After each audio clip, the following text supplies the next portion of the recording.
everybody, I'm Katie Arroyo. And I'm Laura Manasowicz. And this is Pinky Promise, a podcast about growing up. I think we nailed that one. I think that was our best one yet. Yeah, I think so. This is an ongoing saga of the podcast where I was deliberately trying to screw up the timing of the intro, and Laura was trying to match, and it was not a good pair. And now I'm finally like, why don't you just try to say it when Laura says it? Why don't you try that for a minute? But I'm super excited. We have a really fun guest today. We have comedian and writer Emily Landrum. Hello, Emily. Hello, Katie and Laura. How are you? Good. Great. Thanks for being here. Yeah. Thanks for having me. Emily has like the childhood that I partially like dreamed of growing up, even though I'm sure you always want what you don't have. And I grew up with one sister, just like Laura. And Emily grew up in a super large family and was homeschooled. That part I was kind of like, I don't know. But growing up, but those kids like seemed like they like loved their siblings so much that I was like, man, I want to be in that like Little House on the Prairie situation where it's me and my 500 siblings. Yeah. You were like, where are you? So, okay, first of all, just tell us a little bit about your family. Okay, so I'm the oldest of 7 kids. Okay. So it's me, and then I have 5 brothers, and then my youngest sibling just came out as non-binary. Okay. So that's all of us total. My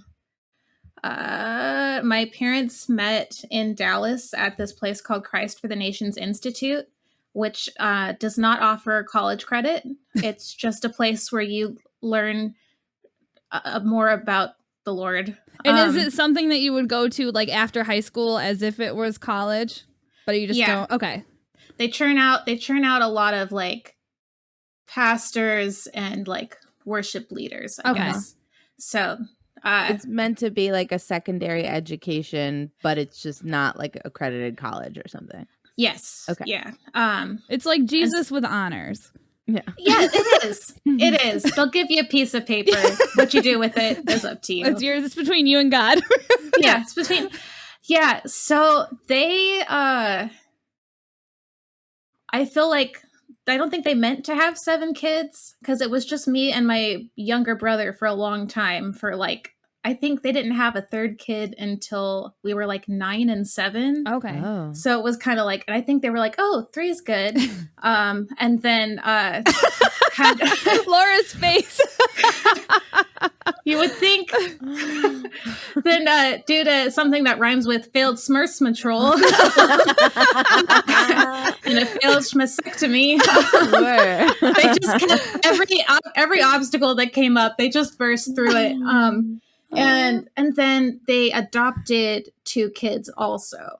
Okay. So 5 birth siblings, 2 adopted siblings. And that we went from 2 to 7 kids in the span of like, oh God, 5 or 6 years. Was that like so quick? Yeah, and It's quick. Yeah. And when you're like 9 or 10, I feel like you're pretty well adjusted to the family dynamic that you have. Yeah. So yeah. It just kept happening. So from you to youngest, what is the difference? Age difference? 14 years. Wow. Okay. Yeah. So I'm 29 and my youngest sibling just turned 15. Okay. Wow. Okay. So my parents have had a child at home since 1991. That's wild. 30 years of actively raising children. And they're not done. Yeah. No. Good for them. I guess. Were they trying to, when they met, were they each like on a quest to become a religious leader? I think so. It was super interesting because I think my dad grew up pretty religious. He grew up outside of Chico at this place called it's called Richardson Springs now, but it used to be called the Springs of Living Water, and it was like a retreat center, and people would come there like thinking they would be like healed.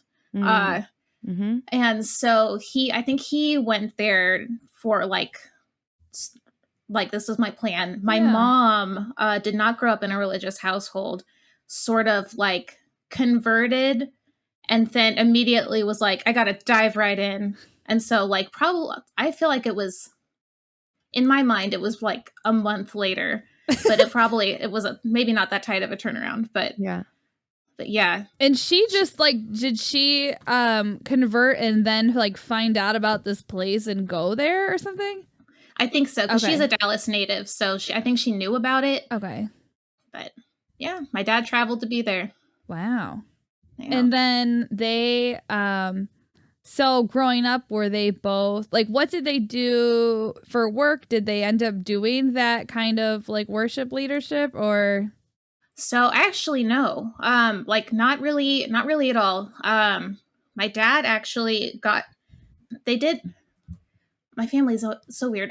They did this thing while they were at Christ for the Nations. They were in this musical group called Signs of Love, where they would travel to deaf churches, do sign language and sing. So my parents are both deaf interpreters. Wow. And my dad got his degree in deaf studies, like from an actual college, and then ended up working for IBM. Oh, wow. Yeah, nothing. Every time someone's like, does a college, does what degree you get matter? I'm like, no. Yeah. No. Literally no. Like, it not never in this house. Yeah. No. Never has, never will. And then my mom ended up just being like a stay-at-home mom. And at first that was just sort of like a convenience. And then it was, after all the kids, it was just like necessity. Yeah, I can't imagine. If you had to pay for daycare for that many children, you need to be like raking in the dough to make it worth it to go to work. For real.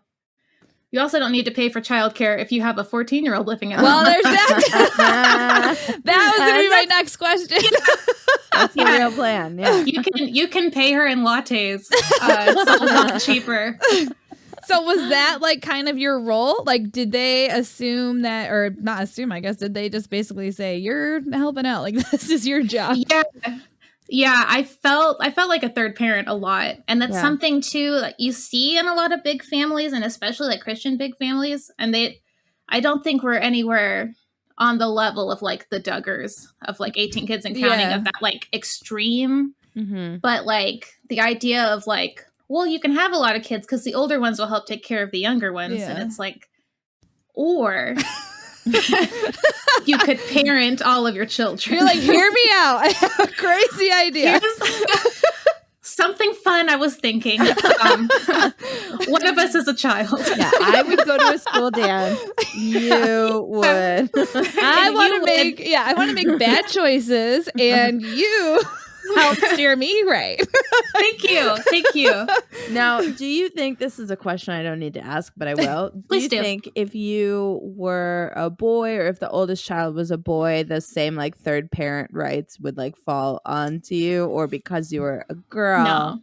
No. I'm with you. It's definitely, it's been interesting because like my second oldest sibling is a boy, and when I moved out for college, I think he was kind of surprised by how much of it fell on him. And then like, I've in the last like 2 or 3 years, I've like taken a step back from my like involvement with my family of like how much I've been like helping keep the ship afloat. Yeah. And he keeps being like, Mom called me to tell me all this stuff that's going on at the house. And I'm like, yeah, dude, you can just not answer the phone. He's like, that sounds like it's really hard what they're going through. And I was like, yeah, and I don't know a thing about it. Yeah. You're like, yeah, and that used to be me, and I'm on vacation. Yeah, I'm taking a break. Yeah. So yeah, go ahead. Oh, I was going to say, did homeschooling start with, like, did you ever go to a school, or were you always home? I did public school in high school. I did sophomore through senior year in high school because we moved to a really small town, and they didn't really have we grew up in Washington State, and their homeschooling is like, it's super robust, and there's a bunch of laws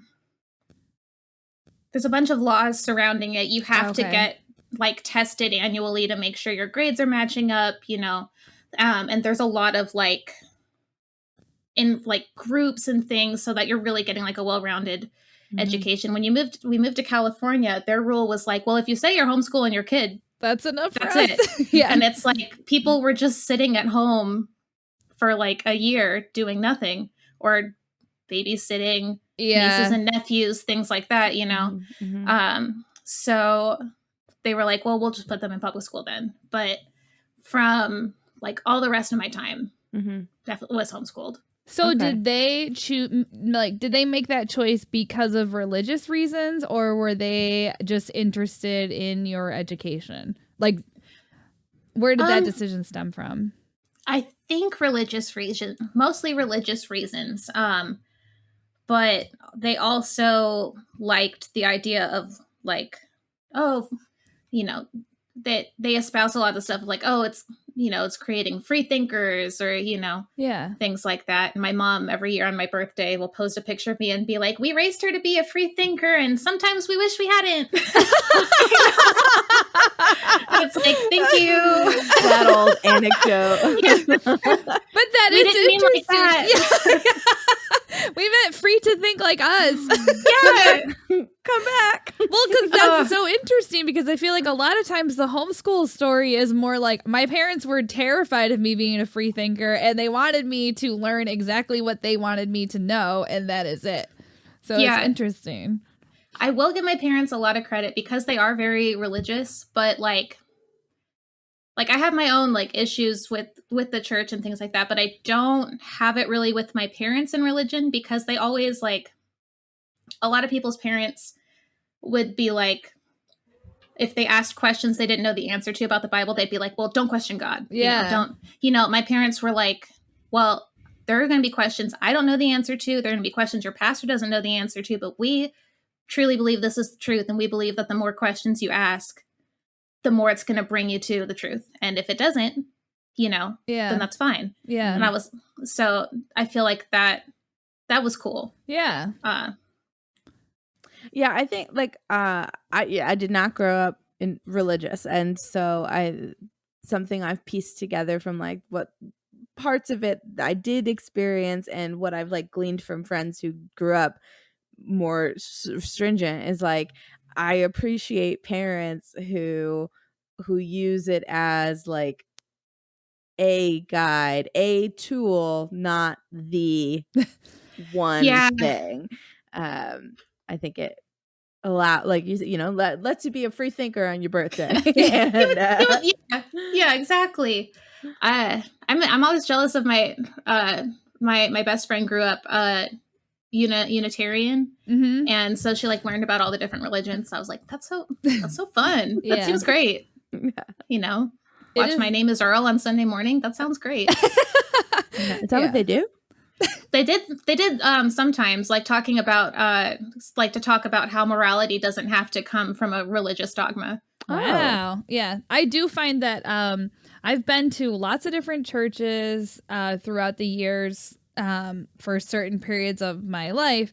And I do find that Unitarian, it seems to be the most like, I'll take the players of Christianity, but I'll apply them to real world situations and just kind of make it more like, just try to be a good person, as opposed to like, you're going to hell. Yeah.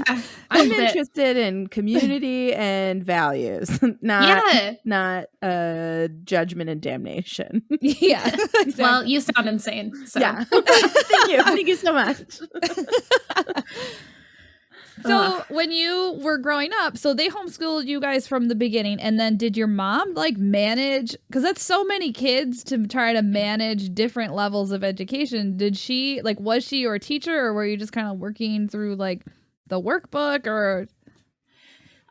She was definitely more involved in like the earlier years when there weren't like as many kids. Yeah. But as I got older, that kind of coincided with like in middle school, and then for my freshman year of high school, we did these like co-op things where, because like at a certain point, like I feel like most people can teach third graders, like read a third grader's books and say, I can teach you the concepts in here. I've read 2 chapters ahead of you and I can teach you this, Yeah. But once you're in like middle school and high school, you're like, oh, I would like someone who had a degree for this. So we'd go into like a class once a week, and they'd give us our homework for the week. Okay. And then we'd do that at home and bring it back in. Oh. And But there was my 8th grade. In the 8th grade, my mom was like super busy, and she had me in my math book doing just like the odd problems for my work. And I realized that she had also given me the answer key that had all the answers to all the odd problems. And I had terribly undiagnosed ADHD, and I was like, well, I could just get this right out of the way and go back to doing the things I like to do, like reading at my desk. So I just wrote them in every day, and she didn't notice until the end of the year. And she I saw her come in with the notebook, and I was like, "Oh my God, oh no!" It's happening. And she was like, "Why aren't you showing any work here?" And I was like, I did it all in my head. I did it. I'm just really smart. I did it all in my head. And she's like, okay, great. Just flipped the book open, was like, do this one. And I just started sobbing. I was like, I hate it. So I had to repeat pre-algebra or algebra or something. I was just going to say, that's like a lost year of math. I think they were trying to get me to do algebra a year early. So at least I just did algebra my freshman year, like all the other kids. Yeah. I was so bad in math, and I remember like getting into high school where they started putting the answers in the back of the books and being like, I don't know why this is here, but I do know I probably wouldn't pass this class. Was this not here? Thank you. And show your work was like truly my downfall. I'd be like, let me flip to the back. This is where I got my work from. Yeah. We can walk through my process together. Please flip to page 300. I feel like show your work for me was like the saving grace, because they were like, we can see where you screwed up. Yeah, we could see that you tried. Yeah, they're like, you're 98% there, but not the important part, like the right answer. Yeah. No, that was me in any type of an English class. If they were like, okay, here's an essay question, I was like, easy. Yeah. I can make a point for anything. Yeah. You can get a point for effort, no problem. Yeah, that I can do. So while this is happening, were you happy about being homeschooled, or did you want to go to public school? Oh, I wanted to go to public school so bad. I begged, because some of my friends from like church, and I did 4-H. A lot of them went to the middle school that was literally down the road from my house, or it was like an elementary and middle school. And I was like, I could see them every day. We could hang out. It would be great. But I think my parents were really concerned. They went through a phase where they're really concerned about me hanging out with people who listen to the radio. So that was kind of a no-go. So was radio... all the bad words are edited out there. You want me listening to the radio. Yeah. Yeah, I might know that there's good music. That could be. I wouldn't listen to Stephen Curtis Chapman ever again. Yeah, and which car dealerships were having a blowout sale. Yeah, you need that info. That's too much power. Yeah. Your brain will explode. Yeah. So did you guys have like a no TV, no radio? Like how strict were we talking? Okay, so there was a little while where we didn't have TV. We had TVs, but we just watched movies. Mm-hmm. And a lot of them were like, not even like they would, like Life Mart or Lifeway or something would send out these paper catalogs of these just like random movies and cassette tapes, and you could just order them. And so it was a lot of like knockoff VeggieTales. We did also watch VeggieTales, but a lot of like poorly done animation, weird children sing songs. Like, and we only listened to the Christian station and the country station, because they also talk about, drinking and doing it, but it's country. They also talk about Jesus. They talk about the Lord, so it's probably fine. Yeah. Is your 14-year-old sibling homeschooled now? No, they my youngest siblings, they all, once I started public school, they all started as well. Okay. They tried, I think, a couple years on and off of homeschooling some of them, just because we're we've got a pretty high instance of like autism in our family. And so like there were just varying degrees of social success. So they were trying like in and out of school to see what was going to work. Yeah. But no, my youngest sibling, I think, has always been like in school. Okay. They've had to try a couple different schools. But yeah, they never knew the pain. I was gonna say, yeah, is it a totally different growing up than what you Yeah. experienced? Yeah, I've been reading about that too, because it's like the childhood that I remember with my same two parents is so different than the childhood that like my youngest siblings are currently having. Yeah. It's weird because I'll complain to them and be like, isn't it crazy when mom and dad do this? And they're like, What do you I've think? never seen them do that. I don't even think they're physically capable of that. At this point. You're like, no, I promise. I promise. You're like, no, definitely. I'm glad that they got that out of their system with me. Cool. No, cool. No, I see you got to paint your nails black. That's fine. I'm not jealous at all. Enjoy Top 40 radio. I'm happy for you. Oh my God. Oh, do you know what's on TV? Great. So when you started public school sophomore year, you said, right? 10th grade? Yeah. Okay. So, and you had friends from church and from 4-H. So what was your immersion into public school experience like from like being 14 or 15 years old and dealing with all that? So actually, starting school coincided with us moving states. Oh. So I went from like having all these friends who like knew me very well to moving to this like very small town where everyone had like known each other since like kindergarten. Mm-hmm. And, people don't get into comedy because they're like really crushing it. Just really.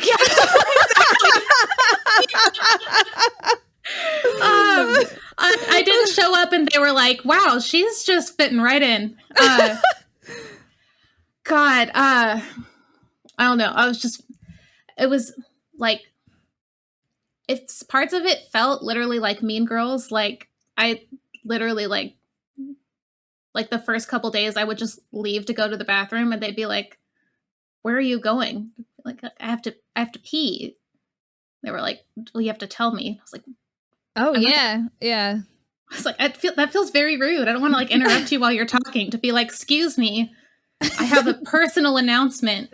That's like something I was thinking more like, oh, the social transition would be so hard. But I guess the other part of that social transition is like, yeah, you're homeschooled, so your parents are like controlling so much, but there's also so much more autonomy than you have in a public school because like if you want a glass of water, you just get up and get a glass of water.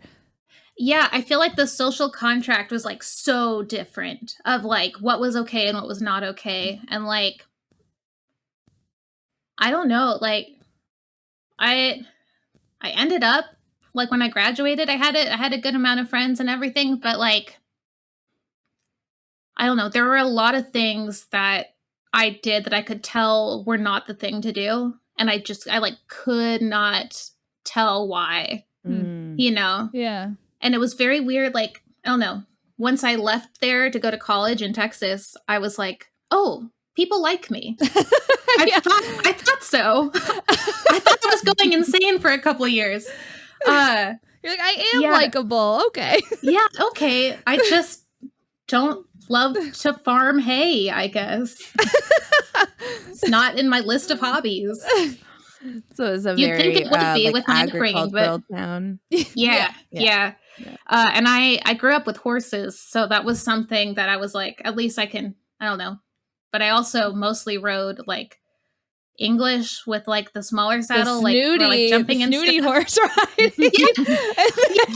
And they mostly rode Western, and nobody would wear a helmet. And I grew up with like, you have to wear a helmet. That's the number one way you die riding a horse is just falling down and hitting your head. Yeah. And so they were like, well, you're probably just not very good at it if you're wearing a helmet. And I was like, maybe that's the brain damage talking. I don't know. I love to see the different ways that kids can be assholes. So like an agricultural asshole is like, you don't ride a pony right.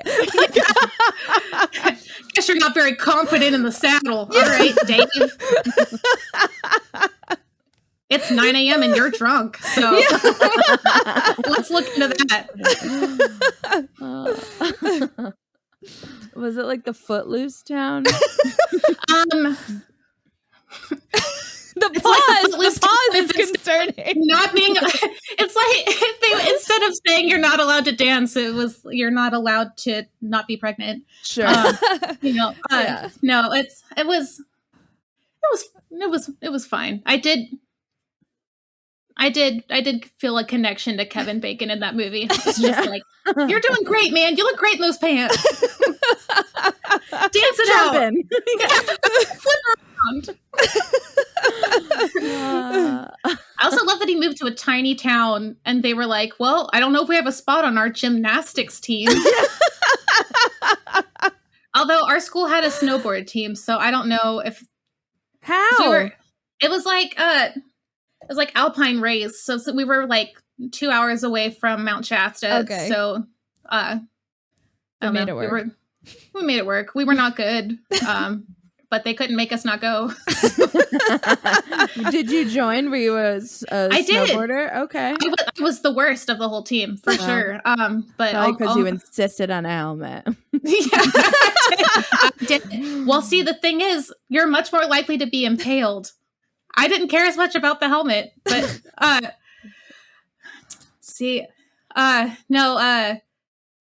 was fun. Because I'm married now, but my maiden name was Ball, which was also super fun for high school. Everybody called me Ball Sack. So, I don't know. Like, yeah. I don't know how she found her way to comedy. I don't know. Yeah, really, really out of the blue. Yeah, there were some creative ones. There was because my brother and I were in high school at the same time. So there was this guy who anytime he saw one of us alone called us Lance Armstrong because it's just one ball. That was creative. It's creative. And my dad still, because of a different guy, my dad still calls our house the Scrotum because that's where the balls live. So I was like, I appreciate the creativity. Yeah. But yes, that was someone who's been called or been fighting being called man sandwich most of her life. I feel you, although the scrotum is a lot. It's a lot. No one was as creative as Lance Armstrong. I just got called man sandwich. I feel like man sandwich, someone had to work harder to get there, No, I promise you, because people still say it now like it's new. And I'm like, it's like the opposite. I'm the youngest kid and people have heard it long before you started calling me that. You're like, I've been to this man sandwich for years. You're late to the party. Yeah. So you're lazy and it shows. Yeah. Lazy writing. So you seem to be like, so a lot of times when I talk to homeschooled people, they're kind of like pissed at their parents or there's like a little bit of like tension there. But you seem to have like a good, healthy relationship with the whole situation as far as your persona. And I don't know if you just got that all out on stage or so you worked it out. It's to be honest with you, it's been a lot of therapy. Because I do like, I wish I had grown up a different way. Absolutely. But like, I just don't want that to, I find myself like when I'm drunk at parties, like talking to people and being like, and you know what my mom said the other day? And I'm like, I gotta find a way to move past this. I'm actively hurting myself. So I'm just trying to, I don't want it to be like the only thing in my life, but I also like, I don't know, like I'll talk to them and be like, here are some things that I feel like I would have liked to have done differently, or here's how I feel about things, and they're like, well, we were doing the best that we could. I'm like, totally get it. But you're still doing the exact same things with my younger siblings. Yeah. So it doesn't feel like you've really taken the note, It doesn't seem like it really bothers you that much if you're still doing it. So like what sort of things do you wish that they would change for your siblings?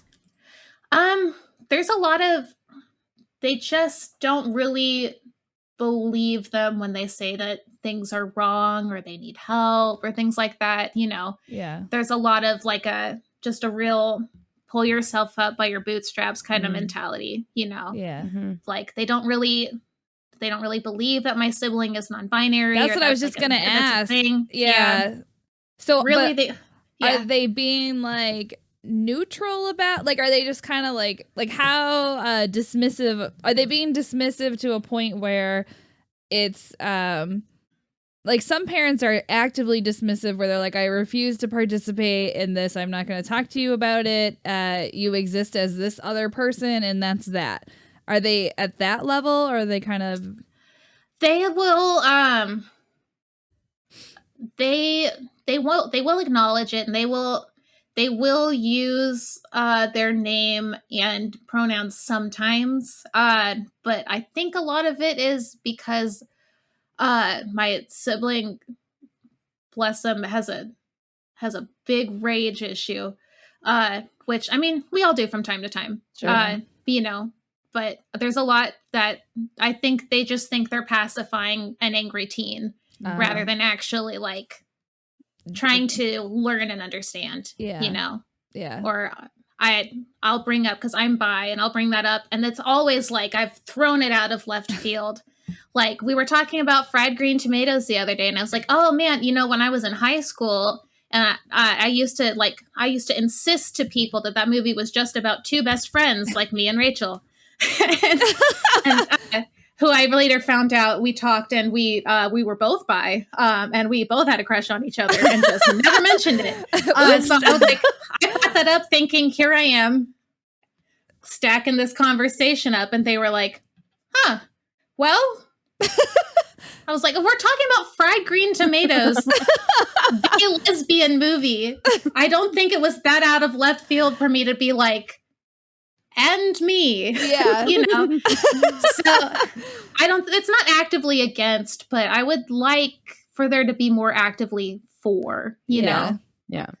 Like, they're probably just like, this again. Like, I thought we already had that. Like, we're done. Yeah.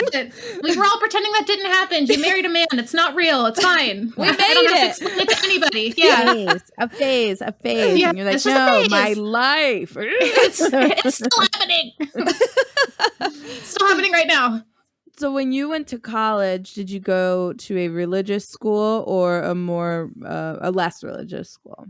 So I actually went to a religious school that's like 30 minutes south of Christ for the Nations, where they met. Wow. And it's one of the few Full schools circle. that accepts their transfer credits. Wow. I was actually originally going to go to Christ for the Nations, and the reason I didn't. Were you? Oh, go ahead. No. So you're up until this point, or I don't know if it's still happening now. Are you? So you totally at that point bought into their religious beliefs and were very on board with that.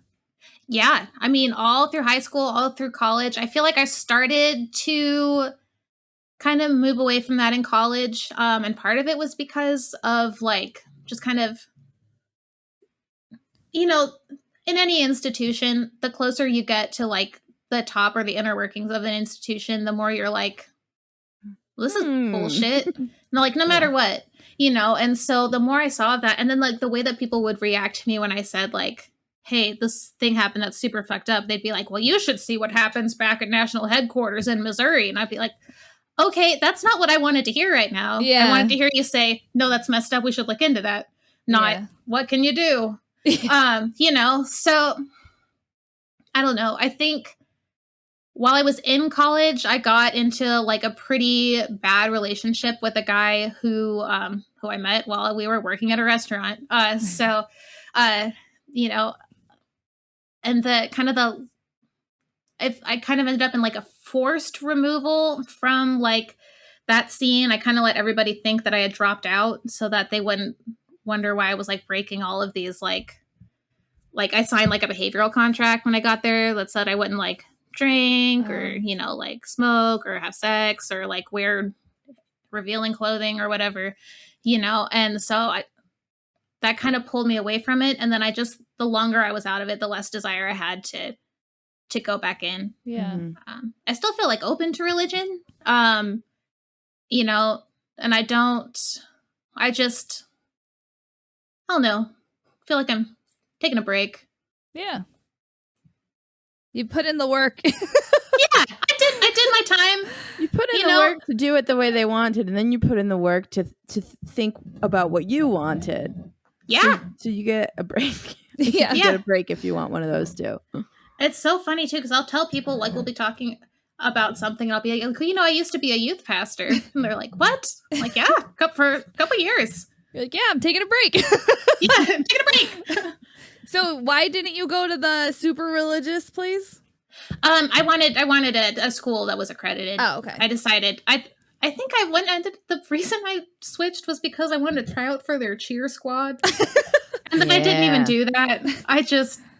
I think that was just stuff like that where I was like, I wanted like an actual college experience. Yeah. And so so in high school you got there, and then were you able to make close friendships in high school eventually, or did you just kind of be like, I'm gonna try to make it to college? Well, I had one friend baked in because my friend Rachel from before, we met in Washington. We had been friends since we were in like the 3rd grade, and her family moved to California. And so did they move? Oh, this is another question I had. Was your family living someplace that was surrounded by a church? Like, was it an area that a lot of people from the church lived in, or was it like a total coincidence that they moved to the same area? The reason we moved to the same area on purpose. Okay. Because we went to visit them. Because again, tiny bisexual Emily was inconsolable that her friend had moved, and so we went to visit them. And it was like one of those families where like our moms were friends, our dads were friends. They had a son my brother's age, you know, and so we went to visit them, and it was like a beautiful area. We didn't know that everyone that lived there was a shithead. Not everyone. There are some nice people there, but none of them are our age. They're all older. Yeah. So then we ended up moving there because they had like very cheap land, and they're like, it'll be so fun. We can build a house, you know, all this stuff. So I had the one friend who had already lived there a year. So she was able to be like, don't talk to this person. It's fine. And then I had this guy named Anthony who was our school's only gay kid. And he had been out in middle school, and then he kind of necessity wise went back into the closet. And so when I met him, he was very insistent that he was straight. And I was like very combative with people where I was like, Anthony said he's straight and he's straight. And I thought it, and I believed it. And then it turned out like later on, he thought he couldn't tell me because I wouldn't be his friend. And then it was this whole thing where I was like, I'll always be your friend, you know, and we're still friends now. But my first day there, he found me and he was like, all right, here's what you're not going to do. You just sit with me. And he just took care of me, and it was great. Well, that's good. Like a very thin, what's his name from Mean Girls? Oh, yeah. Darren? No. I don't remember. I'm terrible. But you can picture his face in your mind. But yeah, he just literally was like, don't be friends with him. That dude's gross. And I was like, but he's wearing a shirt that says Jesus on it. And he was like, that means nothing. Leave that behind. A dude's a creep, and he will creep on you. Yeah. Jesus shirt or not. Yeah. We're going to creep. Yeah. That's funny. Oh my Lord. Have you listened to, now's the part in the podcast where I talk about other podcasts. Have you listened to In God We Lust? No. I think it's a Wondery one, but you can listen wherever podcasts are available. And they do they go through the Falwells and like Liberty University and all of like their undoing. It was very interesting, and it's like short. It's only, I don't know, not that many episodes, but I'll check it out. Yeah, it's cool. And it's like they talk to like the kids who go to the school, and like there was this one guy who was like, he went to Brown, and he's sort of like never been kissed his way into Liberty to like see what it was like. And and he was like, I wanted to hate it. And he's like, and it was just like mostly a lot of really nice kids who wanted to go to school with people who shared their values. And he's like, a lot of misguided stuff, totally, but not everybody is like the Trumper that you like think they are, basically. Wow. Except for the people in charge who are not great. Of course. Yeah. So always the way it goes. Yeah. So Emily, where can people find you? I'm on all the social medias at mballs with 2 M's. I'm also getting back into streaming on Twitch. Oh, nice. So that should be good. We'll see. And my website is welovemballs.com. Perfect. And we'll put links to that so you guys can follow her. She's very funny. And don't forget to subscribe to our podcast when you're done subscribing to the other ones that we'll tell you about throughout the episode. It was related.